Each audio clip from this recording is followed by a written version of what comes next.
Hello friends, my name is Ankit Agarwal and welcome to my channel. Albert Einstein ने पागलपन की एक परिभाषा दी है। वो कहते हैं कि पागल वो इंसान है जो एक ही काम को बार बार करता है और ये एक्सपेक्ट भी करता है कि रिजल्ट हर बार कुछ और आएगा। इसी तरह हमारे लाइफ में ऐसे बहुत सारे काम हैं, ऐसे बहुत सारे टास्क हैं, ऐसे बहुत सारे टारगेट्स हैं जिसे हम अचीव करना चाहते हैं बट कर नहीं पाते। कुछ तो दिक्कत होगी। क्या दिक्कत है वो, क्यों नहीं कर पाते? आज वही चीजें इस वीडियो में मैं आप सबके साथ शेयर करने वाला हूं, एक स्टोरी के थ्रू, एक स्टोरी के माध्यम से। इस स्टोरी में एक राजा है, एक राजा जो मुसीबत में पड़ जाता है और कैसे एक समझदार साधु उसकी मदद कर पाता है।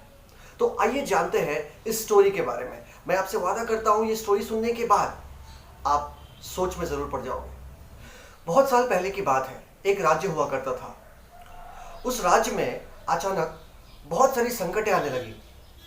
उस राज्य की इकोनॉमी बिल्कुल डाउन हो गई।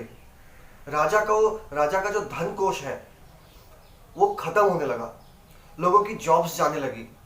फार्मर्स सुसाइड करने लगे। मोदी जी तो थे नहीं वहां जो अच्छे दिन आते। तो राजा बहुत चिंतित रहने लगे। वो समझ नहीं आ रहा था उनको कि आखिर क्या किया जाए, कैसे अपने राज्य को इस संकट से बाहर लाया जाए। राजा ने लगभग हर मुमकिन कोशिश कर ली थी लेकिन कुछ भी काम नहीं आ रहा था।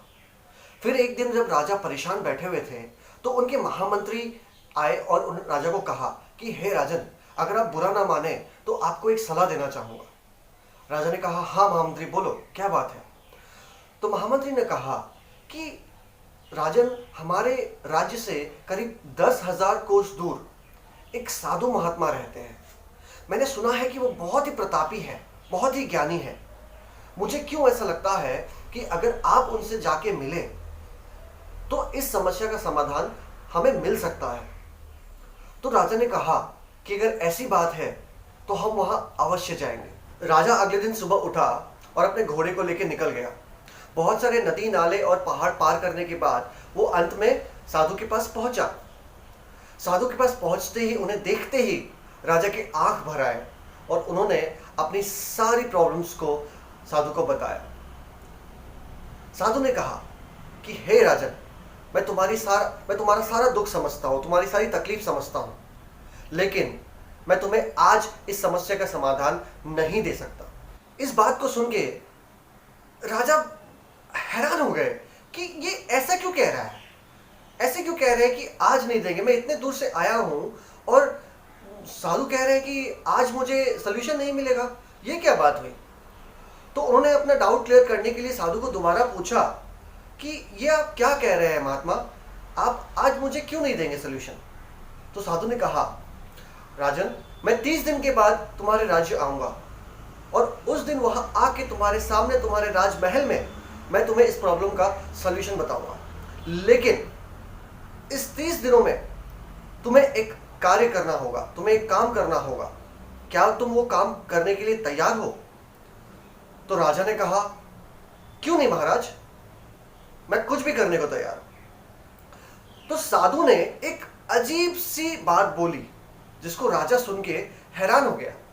साधु ने कहा कि राजा, तुम जब यहां से जाओ अभी और राजमहल पहुंचो, उस दिन जब सो जाओगे और अगले दिन जब उठोगे तो अगले दिन से उठने के साथ साथ अगले 30 दिनों तक तुम जो देखो वो हरे रंग का होना चाहिए। मतलब सिंपल भाषा में, अगले 30 दिन तक तुम्हारी आंखें जो भी चीज देखे वो हरे रंग का होना चाहिए। अगर तुम ऐसा कर लेते हो तो 30 दिनों के बाद मैं आऊंगा और तुम्हें इस प्रॉब्लम से बाहर निकाल दूंगा। बोलो राजा, तुम ऐसा कर सकते हो?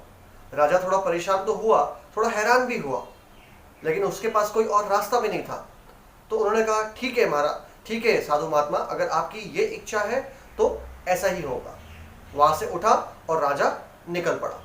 अगले दिन जब राजा अपने राज्य पहुंचा और बाकी साथियों को साधु महात्मा की कही हुई ये बात बताई, ये शर्त बताई, तो सभी उतना ही हैरान हुए जितना राजा हुए थे। लेकिन करना तो था ही ये काम।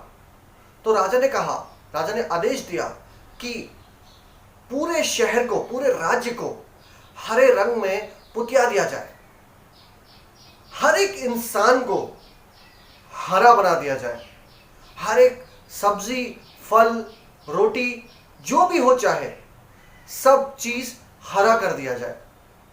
राजा था वो, कर सकता था। अगले दिन सुबह जब राजा उठा तो उसको सब कुछ हरा ही दिखने लगा। एक एक दिन करके 30 दिन पार हो चुके थे। अब 30 दिनों के बाद साधु महात्मा के आने की बारी थी। 30 दिन के बाद जब साधु महात्मा आए, जब राज्य में घुसे, तो उन्होंने देखा एक अद्भुत चीज। अद्भुत चीज क्या? कि पूरा शहर हरा है, सारे लोग हरे हैं, खाद्य पदार्थ सब हरे हैं। साधु ने सोचा ये तो बहुत विचित्र चीज है, ये कैसे हो रहा है।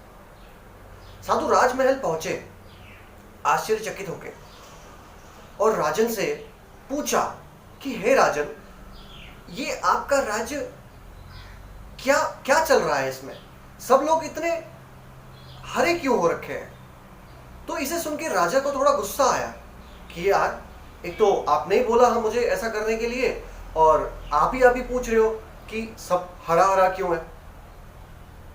तो साधु मुस्कुराए और साधु ने राजा को कहा कि हे राजन, मैंने तुमसे ये कहा कि तुम अगले दिन से उठो और 1 महीने तक सब कुछ हरा देखो, तो तुमने पूरे राज्य को हरा कर दिया, तुमने ये दिमाग लगाया। तो राजा ने कहा गुस्से में आके कि हाँ, और मैं क्या करता, और तो मेरे पास कोई रास्ता नहीं था। साधु ने कहा रास्ता था। रास्ता ये था कि जब मैंने तुम्हें कहा कि तुम्हें उठ के सब कुछ हरा देखना है, तो तुम्हें क्या करना था, बस अगले दिन से एक हरा चश्मा पहनना था। तुम अपने आप अगर एक हरा चश्मा पहन लेते तो तुम्हें ये मुसीबत उठाने की कोई ज़रूरत नहीं थी, इन लोगों को ये मुसीबत उठाने की कोई ज़रूरत नहीं पड़ती। तो इस कहानी से दोस्तों हम क्या सीखते हैं कि हर एक इंसान, आप और मैं, एक चश्मा पहन के घूम रहे हैं, एक ही रंग का चश्मा, और उसी एक रंग के चश्मे से हम सब कुछ देखते हैं, सब कुछ आंकते हैं, सबको आंकते हैं। ये चश्मा कभी उतार के बदलने की कोशिश नहीं करते। इसलिए बार बार अलग अलग काम करते हैं या एक ही काम करते हैं, बट एक्सपेक्ट करते हैं कि रिजल्ट अलग अलग निकले।